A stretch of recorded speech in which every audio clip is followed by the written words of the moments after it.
1998, Hollow Creek, Oregon, was a town frozen in time.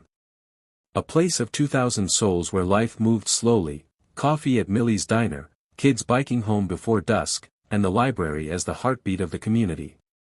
At its center was Ellen Harper, a 32-year-old librarian whose warm smile hid a private life. She lived alone in a cottage on Maple Lane, her world as orderly as the books she shelved. But beneath the town's calm, something was stirring, a shadow waiting to emerge. On October 14, 1998, Ellen Harper didn't show up for her shift at the library. A coworker, worried, drove to her cottage on Maple Lane. The car was in the driveway, the front door ajar. Inside, a single chair lay overturned, a smear of blood stained the hardwood floor. No sign of Ellen. The town's small police force descended, led by Detective Sarah Kline, a woman who'd known Ellen since high school. The blood was Ellen's type, but her body was gone.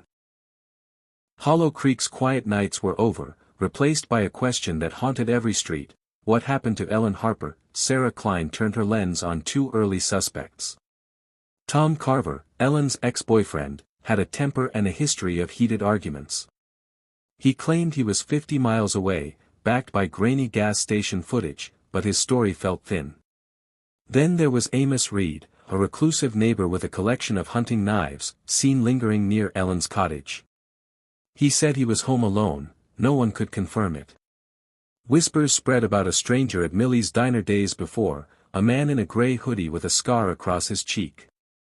In Hollow Creek, trust was unraveling, and every shadow held a suspect. In Ellen's cottage, Sarah found a journal, its pages filled with cryptic fears: someone watching, a debt unpaid. At the library, Ellen's office held more clues: a rare book with a torn page and a note that read, "You can't hide forever." The book, Sarah learned, was tied to a black market ring in Portland, dealing in stolen artifacts.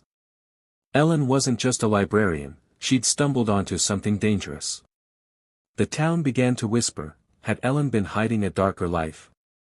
Every clue raised more questions, and Sarah was running out of time. 3 weeks into the search, a hiker found a blood-stained scarf in the woods near Hollow Creek's abandoned mill.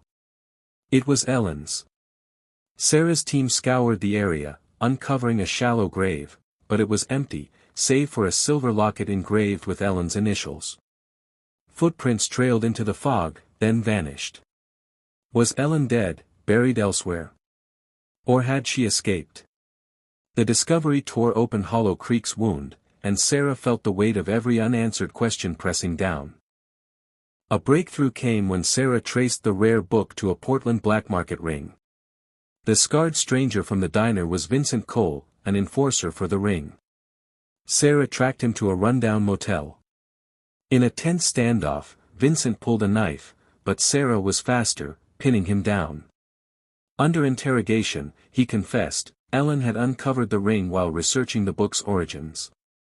They'd threatened her to stay silent. Vincent claimed he attacked her but left her alive. His words were a lifeline, and a dead end. Vincent's confession led to a raid on the ring's Portland hideout, but Ellen was nowhere to be found. His claim that she was alive lacked proof, and the empty grave offered no answers. Sarah sat with Ellen's locket, her friend's absence a weight she couldn't shake. The case was breaking open, but the heart of it, Ellen's fate, remained just out of reach.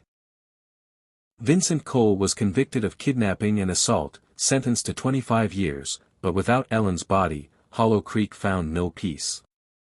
Sarah Kline retired a year later, haunted by the friend she couldn't save.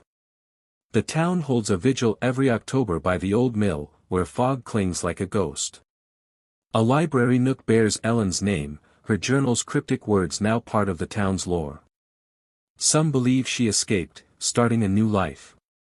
Others see her shadow in the fog, forever lost.